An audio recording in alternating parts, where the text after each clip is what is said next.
Working. Have you ever asked yourself what it means? Sure, doing one's part for the common good. But what if you lose the purpose and become a function? I was working like everyone else for something I didn't understand. But when my heart was traveling, distraction was always my problem. Portals in front of me often opened into the irrational, into dreams, into imagination. And one day I decided. I set out on this journey.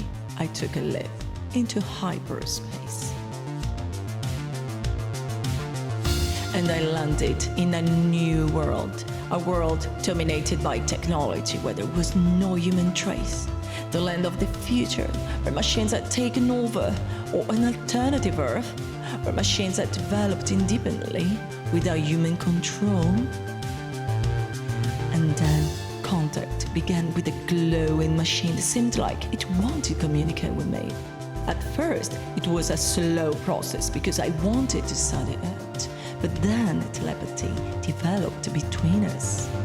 The machine communicated with me. It reacted to my thoughts. It produced what I thought. It entered into symbiosis with me. I loaded it on my shoulders and began the return journey. I was already dreaming of being home because I couldn't wait to share what I discovered. But what was the point of keeping that thing all to myself? I went back home, and my first thought was for my colleagues and the people working with me. How would they have reacted to that discovery? Would they have preferred to continue that relentless and repetitive but reassuring work? Or would they have jumped in their chairs in excitement? All I had to do was turn it on.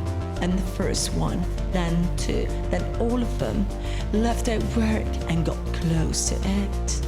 And it happened what I hoped for. They understood.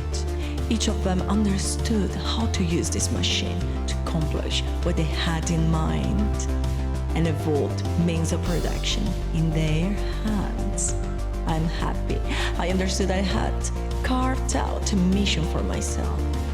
And now, after 10 years, I am ready for new journeys and new worlds to discover.